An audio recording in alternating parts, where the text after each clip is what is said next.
మన ప్రభువును రక్షకుడైన యేసుక్రీస్తు వారి యొక్క అతి శ్రేష్టమైన నామములో ఎంతో ఆసక్తితో ఈ మా కార్యక్రమాలని వీక్షించేటువంటి మీలో ప్రతి వారికి మా హృదయపూర్వకమైన వందనాలు తెలియజేస్తూ ఉన్నాం. ఈ దినము దేవుని యొక్క వాక్యాన్ని లేఖనానుసారంగా మనం చూడడానికి మనం ప్రయత్నం చేద్దాం. భూమి మీద మనుషులు దేవుని యొక్క మహాకృప వల్ల, ఆయన కనికరం వల్ల, ఆయన దయ వల్ల ముందు కొనసాగుతూ ఉన్నప్పుడు దుష్టులైనటువంటి వారు వర్ధిల్లడాన్ని చూసి మత్సరపడేటువంటి వారు ఉన్నారు. ఇర్మియా గ్రంథంలో మనకి ఈ ప్రకారంగా మనకు రాయబడుతూ ఉంది. ఇర్మియా గ్రంథాన్ని మీరు చూస్తే ఇర్మియా గ్రంథంలో మనం ఈ సంగతులు మనం చూడగలం. 12వ అధ్యాయం 1-2 వచనాల్లో, ఇర్మియా గ్రంథము 12వ అధ్యాయము 1-2 వచనాల్లో, యెహోవా, నేను నీతో వాదించినప్పుడు నీవు నీతిమంతుడుగా కనబడదు, అయినను న్యాయము విధించుటను గూర్చి నేను నీతో మాట్లాడుదును. కాబట్టి ప్రవక్త దేవునితో మాట్లాడేటువంటి సంగతి ఏంటి అని అంటే, ఇది న్యాయాన్ని గూర్చిన సంగతి, న్యాయాన్యాయాలు గూర్చిన సంగతి. దేవుడు న్యాయవంతుడు, దేవుడు న్యాయవంతుడు, దేవుడు న్యాయాధిపతి అని గ్రంథంలో మనకు రాయబడింది. ఆయన దుష్టులతో పాటు నీతిమంతుల్ని నాశనం చేసేటువంటి వాడు కాదు. దుష్టుల నుంచి నీతిమంతుల్ని బయటికి తీసుకొచ్చి అప్పుడు మాత్రమే దుష్టులను దండించేటువంటి వాడు. ప్రతివానికి వాని క్రియల చొప్పున ప్రతిఫలం ఇచ్చేటువంటి వాడు న్యాయాధిపతి, తండ్రి అయిన దేవుడు, ప్రభు అయిన యేసుక్రీస్తు వారు కూడా. అయితే ఇప్పుడు ప్రవక్త అయినటువంటి ఇర్మియా దేవునితో న్యాయాన్ని గురించి, దేవుని నీతో ఒక సంగతి నేను మాట్లాడవలసి ఉంది అన్నాడు. ఏంటా సంగతి? ఇర్మియా గ్రంథము 12వ అధ్యాయము 1 వచనంలో, దుష్టులు తమ మార్గములలో వర్ధిల్లనేలా, విశ్వాసఘాతకులు, మహావిశ్వాసఘాతకులు సుఖింపనేలా. దుష్టులు తమ మార్గములలో వర్ధిల్లనేలా. దుష్టుడు కదా, దుర్మార్గుడు కదా, పనికిమాలినవాడు కదా, దేవునికి అసహ్యుడు కదా, తమ మార్గాల్లో మనుషులు కొనసాగుతున్నప్పుడు దుష్టుడు కూడా భౌతికంగా వర్ధిల్లడం ఏంటి? ఇది చాలామందిలో ఉండేటువంటి ప్రశ్న. అది నాటి నుండి నేటి వరకు అనేక సందర్భాల్లో అనేకమైనటువంటి వ్యక్తులకు వచ్చేటువంటి ప్రశ్నే. కాబట్టి ఇంత గొప్ప లోకంలో ఇన్ని గొప్ప దేశాలు ఉన్నప్పుడు వర్ధిల్లేది ఎవరో అన్నప్పటికీ, భూ సంబంధమైనటువంటి విషయాల్లో వర్ధిల్లుతూ ముందు కొనసాగేటువంటి దేశాలు, రాష్ట్రాలు, ప్రజలు, వ్యక్తులు దుష్టులు తమ మార్గములలో వర్ధిల్లనేలా. దేవుణ్ణి నమ్ముకోనివాడు, దేవుని ఉపదేశాన్ని అంగీకరించినవాడు, ప్రభు అయిన యేసుక్రీస్తునందు విశ్వాసం ఉంచినటువంటి వాడు కూడా ఈ లోకంలో దినదినము వృద్ధి పొందుతూ ఉంటే, కొద్ది గొప్ప నీతిగా, న్యాయంగా, యథార్థంగా జీవించేటువంటి వారికి సందేహం ఏర్పడతా ఉంటుంది. ఏంటా సందేహం? దుష్టులు తమ మార్గములలో వర్ధిల్లనేలా, మహావిశ్వాసఘాతకులు సుఖింపనేలా. నీవు వారిని నాటుచున్నావు, వారు వేరు తన్నుచున్నారు, వారు ఎదిగి ఫలములు ఇచ్చుచున్నారు, వారి నోటికి నీవు సమీపముగా ఉన్నావు, గాని వారి అంతరింద్రియములకు దూరముగా ఉన్నావు. కాబట్టి ప్రవక్త అయినటువంటి ఇర్మియా దేవునితో వాదించడానికి సిద్ధపడినప్పుడు దేవుడు నీతిమంతుడు కనబడుతున్నాడు. అయితే న్యాయమును విధించటను గూర్చి ఒక మాట నీతో మాట్లాడాల్సి ఉందన్నాడు. ఏంటా మాట అంటే, దుష్టులు తమ మార్గములలో వర్ధిల్లనేలా. కాబట్టి దుష్టుడు అన్నప్పటికీ దానియేలు గ్రంథము 12వ అధ్యాయం 10వ వచనంలో, దుష్టులు దుష్టకార్యములు చేస్తారన్నాడు. దుష్టకార్యాలు చేసేవాళ్ళు దుష్టులు అంటే దేవునికి విరుద్ధమైనటువంటి కార్యక్రమాలు. కాబట్టి బైబిల్ గ్రంథంలో వాడు దుష్టుని సంబంధి అన్నాడంటే, దుష్టుని సంబంధి, దుష్టుడు ఎవరో? అపవాది దుష్టుడు. దుష్టక్రియలు చేసేటువంటి ప్రతివాడు అపవాది సంబంధికుడు, దుష్టుడై ఉన్నటువంటి వాడు. కీర్తనల గ్రంథము 104వ కీర్తన 13వ వచనంలో మనకి ఈ ప్రకారంగా వ్రాయబడింది. కీర్తనల గ్రంథము 104వ కీర్తన 13వ వచనంలో, 104వ కీర్తన 13వ వచనంలో మనకి ఈ ప్రకారంగా మనకు వ్రాయబడుతూ ఉంది. 104వ కీర్తన 13వ వచనాన్ని మీరు చూస్తే అక్కడ దుష్టులు అయినటువంటి వారు పొగరెక్కి దుష్క్రియలు చేస్తారు అన్నాడు. దేవుడు తమ్మును విచారింపరనేటువంటి ధీమా కలిగి వారు బ్రతుకుతారు అన్నాడు. దేవుడు వారిని విచారించడం అనేటువంటి ధైర్యం కలిగి దేవుని వల్ల ఏం కలుగుతుందిలే, దేవుడేం మమ్మల్ని విచారించడం, మమ్మల్ని పట్టించుకోవడం అనేటువంటి భావంతో దుష్టులు పొగరెక్కి తమ జీవితాల్ని కొనసాగిస్తూ ఉంటారు. కీర్తనల గ్రంథము 73వ కీర్తనలో ఈ కీర్తన అంతా కూడా పూర్తిగా దుష్టులు వర్ధిల్లుతూ ఉన్నారు. నీతిగా ఉంటే ఉపయోగం ఏంటి, న్యాయంగా ఉంటే ప్రయోజనం ఏంటి అని ఒక నిర్లిప్తమైనటువంటి భావంతో రచించినటువంటి కీర్తన ఇది. కీర్తనల గ్రంథము 73వ కీర్తనలో ఆసాపు రచించినటువంటి కీర్తన. ఇశ్రాయేలు ఎడల శుద్ధ హృదయుల ఎడలను నిశ్చయముగా దేవుడు దయాళుడై ఉన్నాడు. అప్పుడు 3వ వచనంలో మనకి ఈ ప్రకారంగా వ్రాయబడుతుంది. కీర్తన 73వ కీర్తన 3వ వచనం నుండి, భక్తిహీనుల క్షేమము నాకు కంటబడినప్పుడు, భక్తిహీనులు ఎలా ఉన్నారంటే క్షేమంగా ఉన్నారు, అది నాకు కంటబడినప్పుడు గర్వించి వారిని బట్టి నేను మత్సరపడి తిని. గర్వించేవాడు బాగున్నాడు, భక్తిహీనుడు బాగున్నాడు, దుష్టుడైన వాడు వర్ధిల్లుతూ ఉన్నాడు, మహావిశ్వాసఘాతకుడు సుఖంగా ఉన్నాడు. మరణమందు వారికి ఎలాంటి యాతనలు లేవు, వారు పుష్టిగా ఉన్నారు. ఇతరులకు కలుగు ఇబ్బందులు వారికి లేవు, ఇతరులకు పుట్టినట్లు వారికి తెగులు పుట్టదు. కావున గర్వము కంఠాహారం వలె వారిని చుట్టుకొనుచున్నది, వస్త్రం వలె వారు బలత్కారం ధరించుకొందురు. క్రొవ్వు చేత వారి కన్నులు మెరకలై ఉన్నవి, వారి హృదయాలోచనలు బయటికి కానవచ్చున్నవి. ఎగతాళి చేయించు బలత్కారము చేత జరుగు కీడును గూర్చి వారు మాట్లాడుదురు, గర్వముగా మాట్లాడుదురు.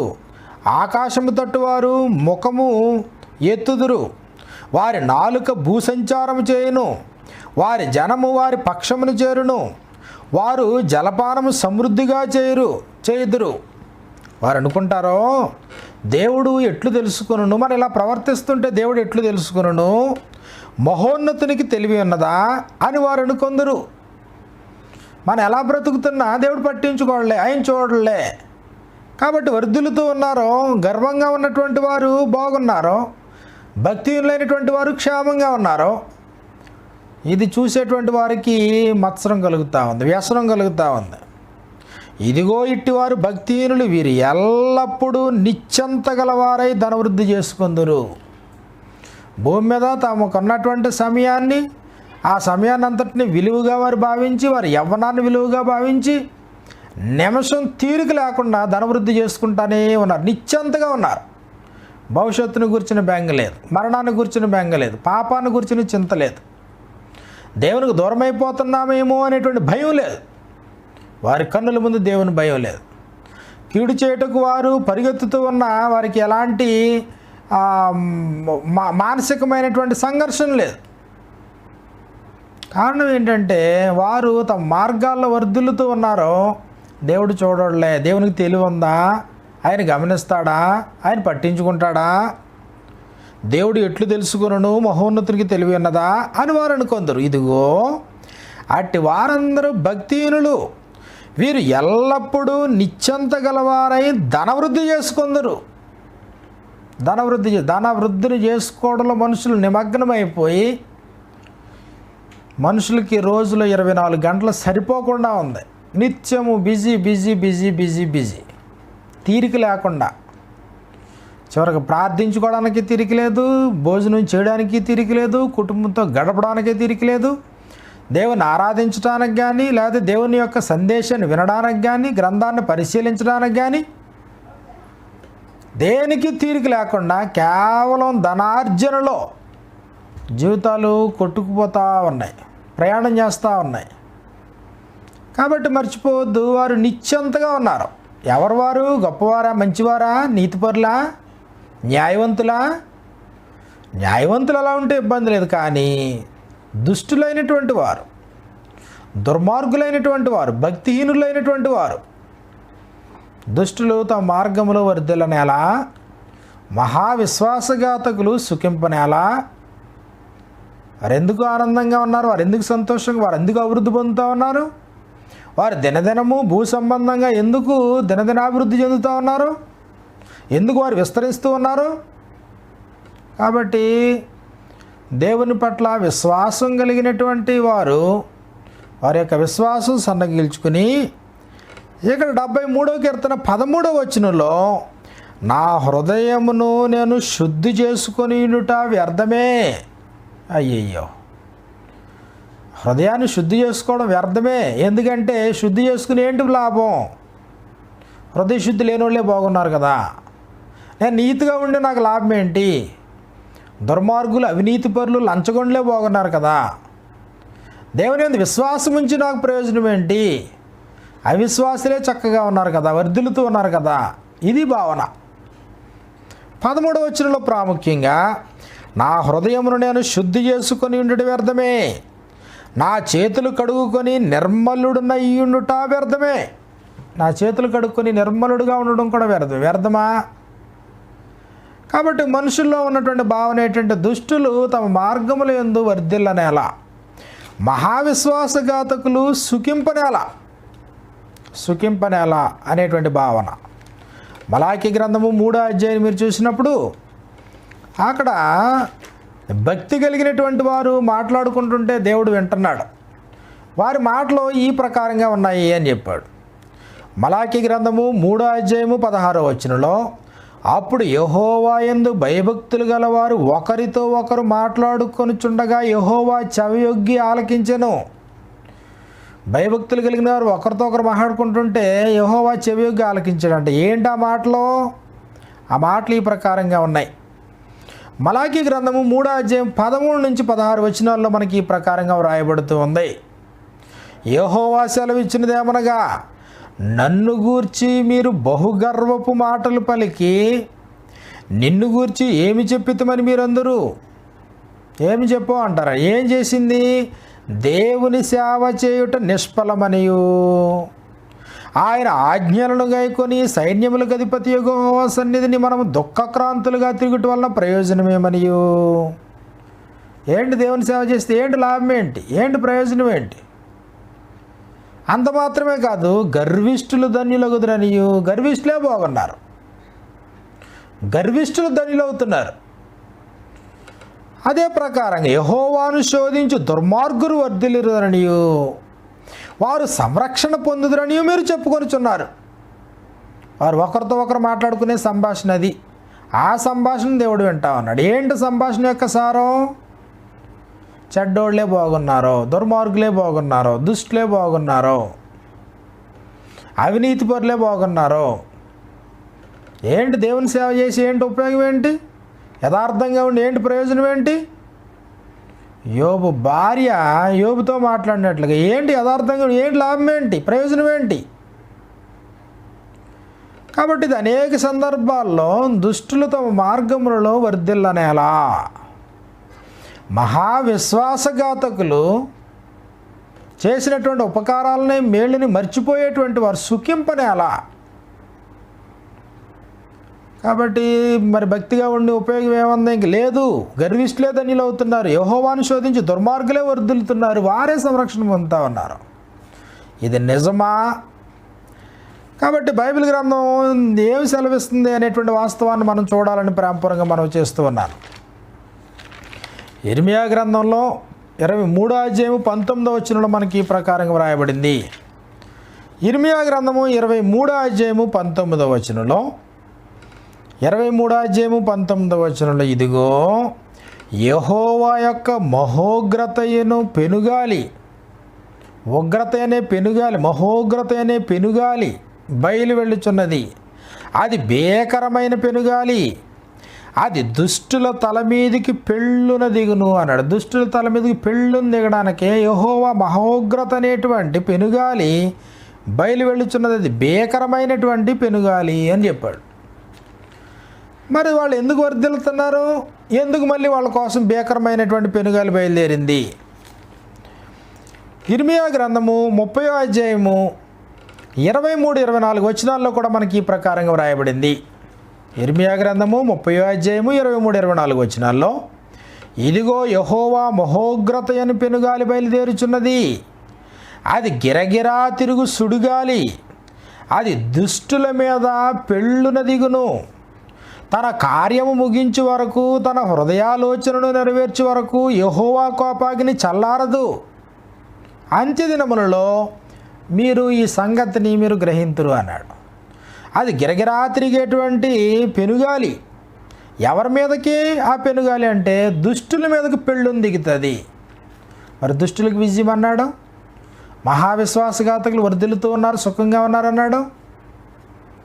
దేవుని దృష్టికి అసహ్యులుగా, గర్విష్ఠులుగా, దుర్మార్గులుగా ఉన్నటువంటి వారికి ఆదరణ ఉందన్నాడు. కాబట్టి బైబిల్ గ్రంథంలో మనకేం తెలియజేసిందంటే, వారికి ఒకవేళ వారికి విజయం ఉన్నా వారి విజయము తాత్కాలికమే, కొద్ది కాలమే, ఒక నిమిషమే అని చెప్పాడు. అంతే.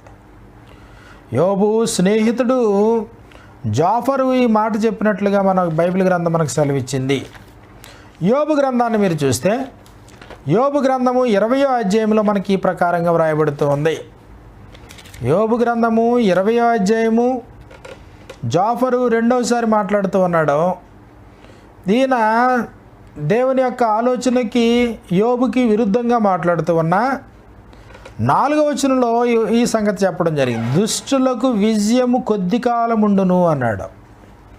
దుష్టులకు విజయం ఉంటే ఉండొచ్చుగాక, అది ఎంతకాలం? అది కొద్ది కాలమే. భక్తిహీనులకు సంతోషము ఒక నిమిషం మాత్రం ఉండును. భక్తిహీనులకు సంతోషం ఒక నిమిషం మాత్రమే. అంటే ఒకవేళ దుష్టులైనటువంటి వారు విజయం పొందితే పొందొచ్చు, కానీ అది ఎక్కువసేపు కాదు, అది తాత్కాలికం.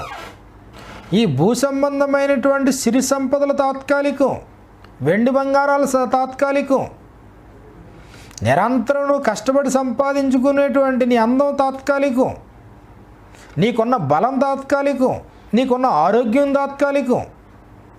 ఒకవేళ దుష్టుడు ఎవడైనా అభివృద్ధి చెందుతున్నాడంటే, వృద్ధి పొందుతున్నాడు అంటే అది కేవలం భూ సంబంధమైనటువంటి వృద్ధి అయి ఉండాలి, లేకపోతే తాత్కాలికమైనటువంటి సుఖమై ఉండాలి. దుష్టులకు విజయము కొద్ది కాలమే. కాబట్టి 37వ కీర్తనలో మనకి ఈ ప్రకారంగా రాయబడింది. 37వ కీర్తన మనం చూసినప్పుడు అక్కడ వారిని చూసి నువ్వు వ్యసన పడొద్దు అన్నాడు. 37వ కీర్తన మొదటి 2 వచనాల్లో చెడ్డవారిని చూచి నీవు వ్యసన పడకము, దుష్కార్యములు చేయి వారిని చూచి నువ్వు మత్సరపడకము. చెడ్డ పనులు చేసేవారు తాత్కాలికంగా వారు అభివృద్ధి పొందుతూ ఉన్నా, సంతోషంగా ఆనందంగా బ్రతుకుతూ ఉన్నా, వాళ్ళు చెడ్డవారు నీకంటే ఎక్కువగా సంపాదనా పరులు అయి ఉండి వాళ్ళు 4 రాళ్ళు వెనకేసుకుంటూ ఉన్నా వారిని చూసి నువ్వు వ్యసన పడొద్దు. దుష్కార్యములు చేయి వారిని చూచి మత్సరపడొద్దు. వారు గడ్డి వలె త్వరగా తాత్కాలికమే, అది ఎక్కువ కాలం కాదు. వారు గడ్డి వలె త్వరగా ఎండిపోదురు, పచ్చని కూరవలే వాడిపోదురు. వారి అభివృద్ధి కూడా అంతే. కాబట్టి వారి సంతోషం కూడా అంతే. దుష్టులు తమ మార్గములలో వర్ధిల్లని వారు వర్ధిల్లు అలాగే ఉంటుంది. కూలిపోతారు, ఉండరు, నిలబడదు, ఎక్కువ కాలం ఉండదు, తక్కువ కాలం. 37వ కీర్తన 7వ వచనంలో మనకి ఈ ప్రకారంగా వ్రాయబడుతూ ఉంది. తన మార్గమున వర్ధిల్లు వారిని చూచి వ్యసన పడకము. తన మార్గమున, దేవుని మార్గాన్ని వర్ధిల్లడం వేరు, తన మార్గంలో వర్ధిల్లడం వేరు. మనుషులు తమ తమ మార్గాలు ఏర్పరచుకుని ప్రతివాడు కూడా యుద్ధమునకు చొరబడు గుర్రం వలె ప్రతివాడు తనకిష్టమైన మార్గాన్ని తిరుగుతూ ఉండి తనకిష్టమైనటువంటి మార్గంలో వర్ధిల్లేటువంటి వాడిని చూసి నువ్వు వ్యసన పడొద్దు. అది దేవుని మార్గం కాదు. అది దేవుని మార్గం శాశ్వతమైంది. దేవుని మార్గం నిత్యత్వానికి నడిపించేది. దేవుని యొక్క మార్గం నీకు ప్రయోజనకరమైంది తప్ప నీ మార్గాలు నీకు ప్రయోజనకరమైనవి కావు.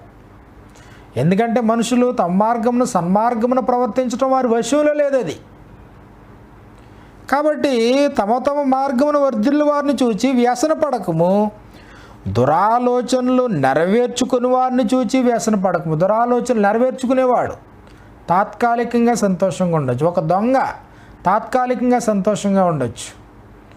వ్యభిచారం చేసేవాడు తాత్కాలికంగా సంతోషంగా ఉండొచ్చు. అడ్డదారుల్లో ధనార్జన చేసేటువంటి వాడు, లంచాలు పుచ్చుకునేవాడు అవినీతిపరుడు తాత్కాలికంగా సుఖాన్ని, సంతోషాన్ని, ఆనందాన్ని అనిపించవచ్చు, కానీ అది ఎక్కువ కాలం నిలబడేటువంటిది కాదు. నువ్వు నీతిమంతుడిగా ఉండి, యథార్థపరుడుగా ఉండి, దేవునికి అనుకూలమైనటువంటి వ్యక్తిగా ఉండి, నీతిగా, న్యాయంగా నీ కష్టార్జితాన్ని సంపాదించుకుంటూ ఉంటే అది దీవెనకరమైంది. నిజముగా నీ చేతుల కష్టార్జితాన్ని అనిపిస్తావు. నీవు ధన్యుడువు, నీకు మేలు కలుగుతుంది అన్నాడు దేవుడు. కీర్తనల గ్రంథము 37వ కీర్తన 16వ వచనంలో మనకి ఈ ప్రకారంగా వ్రాయబడుతూ ఉంది. కీర్తనల గ్రంథము 37వ కీర్తన 16వ వచనాన్ని మీరు చూస్తే, నీతిమంతునికి కలిగినది కొంచెమైనను, నీతిగా ఉండి సంపాదన కొద్దిగానే ఉంది. ఈ భూమి మీద అంతంత మాత్రంగానే ఉన్నాడు, ఇబ్బంది ఏమీ లేదు. నీతిమంతునికి కలిగినది కొంచెమైనను, బహుమంది భక్తిహీనులకున్న ధన సమృద్ధి కంటే ఇది శ్రేష్టమైంది అని చెప్పాడు. బహుమంది భక్తిహీనులకున్న ధన సమృద్ధి కంటే, భక్తిహీనతతో నువ్వు ఎంత ధనాన్ని సమృద్ధిగా సమకూర్చుకున్నా, దుష్టుడిగా, దుర్మార్గునిగా ఉండి, అవినీతిపరుడుగా ఉండి, అడ్డదారుల్లో దేవుడు చెప్పని మార్గం, నీ మార్గాన్ని ఏర్పాటు చేసుకుని నువ్వు ఎంతగా వర్ధిల్లుతూ ఉన్నా, ఒక నీతిపరుని యొక్క సంపాదన అది కొంచెమైనను, నీతిమంతునికి కలిగినది కొంచెమైనను, బహుమంది భక్తిహీనులకున్న ధన సమృద్ధి కంటే అది శ్రేష్టమైనది అని చెప్పాడు. సామెతల గ్రంథము 28వ అధ్యాయము 6వ వచనంలో మనకి ఈ ప్రకారంగా మనకు రాయబడింది. సామెతల గ్రంథము 28వ అధ్యాయము 6వ వచనంలో, వంచకుడై ధనము సంపాదించిన వానికంటే, వంచించి ధనం సంపాదించడం కంటే యథార్థముగా ప్రవర్తించుడు దరిద్రుడు వాసి. యథార్థంగా ఉన్నటువంటి దరిద్రుడు అయినా పర్లేదు, యథార్థముగా ప్రవర్తించే దరిద్రుడే గొప్ప. ఎవరికంటేని? వంచించి ధనం సంపాదించినటువంటి వానికంటే కూడా. కాబట్టి మనుషులు తమ తమ మార్గాల్లో వర్ధిల్లుతూ ఉన్నప్పుడు వారిని చూసి నువ్వు వ్యసన పడొద్దు. వారికి విజయమా? వారి విజయం తాత్కాలికమే. వారి అభివృద్ధి నిమిషమే. వారు భూమి మీద నీకంటే గొప్పవారుగా చలామణి అవుతూ ఉన్నారా? నీకంటే గొప్ప పేరు ప్రతిష్టలో ఉన్నారా? నీకంటే పాపులారిటీ కలిగి ఉన్నారా? నువ్వేమి ఎలాంటి ఇబ్బంది పడాల్సినటువంటి పని లేదు. వాళ్ళు అభివృద్ధి చెందుతున్నట్టే ఉంటారు, కనబడతారు. కానీ వారి అభివృద్ధి ఎంతకాలం అంటే అది తాత్కాలికమే. యెషయా గ్రంథం 30వ అధ్యాయంలో మనకి ఈ ప్రకారంగా వ్రాయబడుతుంది. యెషయా గ్రంథము 30వ అధ్యాయాన్ని మనం చూసినప్పుడు, వారు దేవుని యొక్క యుక్తమైనటువంటి మాటలు మాకు వద్దు అన్నారు. ఆయన ధర్మశాస్త్రాన్ని మేము వినమన్నారు. దేవునికి దూరం అయిపోవడానికి ఇష్టపడేటువంటి పిల్లలుగా వారు బ్రతుకుతూ ఉన్నారు. యెషయా గ్రంథము 30వ అధ్యాయము 9వ వచనం నుండి యోధా మనుషుల యొక్క జీవిత విధానాన్ని గురించి ఆయన మాట్లాడుతూ, వారు తిరగబడు జనులు, అబద్ధమాడు పిల్లలు, యెహోవా ధర్మశాస్త్రము విననొల్లని పిల్లలు, యుక్తవాక్యములు మాతో ప్రవచింపకుడి, మృదువైన మాటలే మాతో పలుకుడి. కాబట్టి వీళ్ళు ఎలాగుండి తమ తమ మార్గాల్లో వర్ధిల్లుతూ ఉన్నప్పుడు పరిశుద్ధ దేవుని గూర్చినటువంటి జ్ఞానం పొందకుండా వారు కొనసాగుతూ ఉంటే ఆయన ఈ ప్రకారంగా చెప్తూ ఉన్నాడు. 13-14 వచనాల్లో యెషయా గ్రంథము 30వ అధ్యాయము 13-14 వచనాలు ఈ ప్రకారంగా మనకు రాయబడింది. ఈ దోషము మీకు ఎత్తైన గోడ నుండి జోగి పడబోవుచున్న, ఒక ఎత్తైన గోడ నుండి జోగి పడబోవుచున్న గోడ అంచువలే అగును. అది ఒక్క క్షణములోనే హఠాత్తుగా పడిపోవును.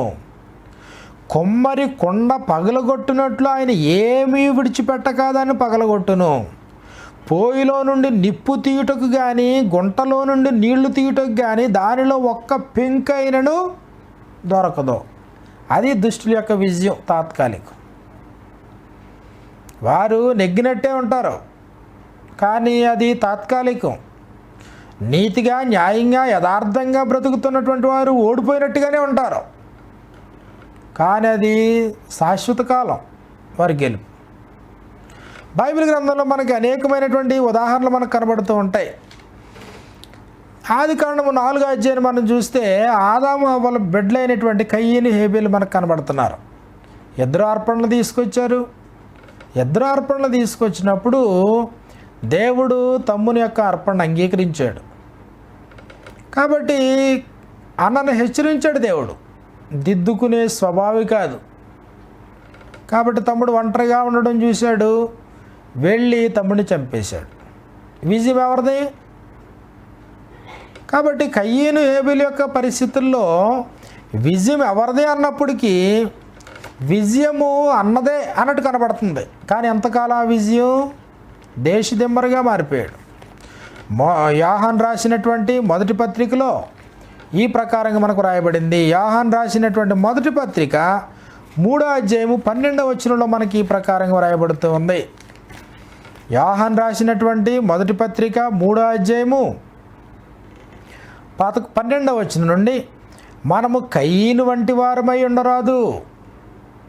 కయీను తమ్ముడు హేబేలు, కయీను హేబేలు, మనం కయీను వంటి వారమై ఉండరాదు.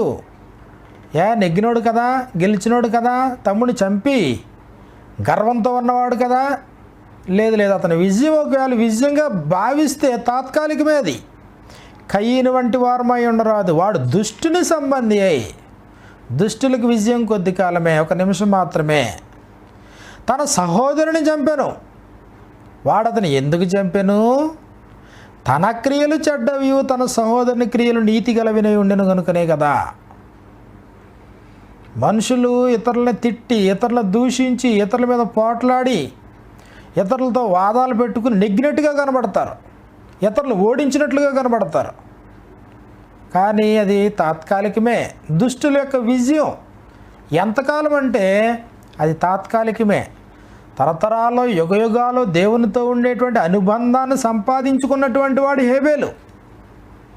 విశ్వాసంలో కొనసాగేటువంటి మనుషుల గురించి ఆయన మాట్లాడుతూ హెబ్రీలకు రాసినటువంటి పత్రిక 11వ అధ్యాయంలో మనకి ఈ ప్రకారంగా వ్రాయబడింది 4వ వచనంలో. హెబ్రీలకు రాసిన పత్రిక 11వ అధ్యాయం 4వ వచనంలో, విశ్వాసమును బట్టి హేబెలు కయీను కంటే శ్రేష్టమైన బలి దేవునికి అర్పించెను. దేవుడు అతని అర్పణల గూర్చి సాక్ష్యం ఇచ్చినప్పుడు అతడు ఆ విశ్వాసమును బట్టి నీతిమంతుడని సాక్ష్యం పొందెను. అతడు మృతి పొంది విశ్వాసము ద్వారా మాట్లాడుచున్నాడు అన్నాడు. మృతి పొందాడు కానీ విశ్వాసం ద్వారా మాట్లాడుతూ ఉన్నాడు. కాబట్టి దుష్టుల విజయం ఎంతసేపు? కొద్ది కాలమే. మరొక ఉదాహరణ మనం చూస్తే యాషావు యొక్క తమ్ముడు యాకోబు. హెబ్రీలకు రాసినటువంటి పత్రిక 12వ అధ్యాయంలో వారి ఇరువురు గురించి మనకి ఈ ప్రకారంగా రాయబడింది. హెబ్రీలకు రాసిన పత్రిక 12వ అధ్యాయం మనం చూస్తే 15వ వచనం నుండి, మీలో ఎవడైనను దేవుని కృపను పొందకుండా తప్పిపోనేమో అనియు, చేదైన వేరు ఏదైనా మొలచి కలవరపరచటం వల్ల అనేకులు అపవిత్రులైపోదురేమో అనియు, ఒక పూట కూటి కొరకు తన జ్యేష్ఠత్వపు హక్కును అమ్మివేసిన యాషావు వంటి భ్రష్టుడైనను వ్యభిచారి అయినను ఉండినేమని జాగ్రత్తగా చూచుకొనుడి. యాషావు ఆ తరువాత ఆశీర్వాదం పొందగోరి కన్నీళ్లు విడిచుచు శ్రద్ధతో దానికోసం వెతికినను వారు మనసు పొందని అవకాశం దొరకక విసర్జింపబడని మీరు ఎరుగుదురు అన్నాడు. ఆకలితో ఉన్నప్పుడు కలగూర వంటకాన్ని పొందాడు, విజయం నాదే అనుకున్నాడు. అక్కర లేనటువంటి జ్యేష్ఠత్వపు హక్కు అవసరం లేదు, అమ్మేశాను అనుకున్నాడు. ఎవరు విజయం? అన్నగారిదే విజయం, అన్నగారిదే పైచి. ఎంతసేపు? దుష్టుల విజయము కొద్దిసేపే. తమ మార్గంలో వారు వర్ధిల్లుతున్నప్పుడు వ్యసనపడాల్సినటువంటి పని లేదు. కాబట్టి శాశ్వతమైనటువంటి విజయం యాకోబు ద్వారా దేవుడు భూలోకంలో ఉండేటువంటి సమస్త వంశాలని దేవుడు ఆశీర్వదించాడు. క్రొత్త నిబంధనలో మనకి ధనవంతుడు లాజరు మనకు కనబడతా ఉంటారు. లోకాసు వార్త 16వ అధ్యాయము 19వ వచనం నుండి, ఒక ధనవంతుడు ఉన్నాడు, బహుగా సుఖపడుతూ ఉండేటువంటి వాడు. 16వ అధ్యాయం 19వ వచనం నుండి మనకి ఈ ప్రకారంగా వ్రాయబడుతుంది. అతడు ఊదారంగు బట్టలను సన్నపు నార వస్త్రములను ధరించుకొని ప్రతిదినము బహుగా సుఖపడుచుండివాడు. అయితే లాజరు అనే దరిద్రుడున్నాడు. వాడు కురుపులతో నిండిన వాడై ధనవంతుని ఇంటి వాకిట పడి ఉండి అతని బల్ల మీద నుండి పడు రొట్టె మొక్కలతో ఆకలి గోరెను. అంతేగాక కుక్కలు వచ్చి వాని కురుపులు నాకేను అన్నాడు. ఇద్దరు చనిపోయారు. దుష్టునికి విజయం కొద్ది కాలమే. ఎంతకాలం? తన ఇష్టానుసారంగా బ్రతికేవాడు భూమి మీద ఉన్నప్పుడు బ్రతికాడు. శాశ్వత కాలం, తరతరాలు యుగాల్లో నెమ్మది పొందుతూ ఉన్నాడు లాజరు.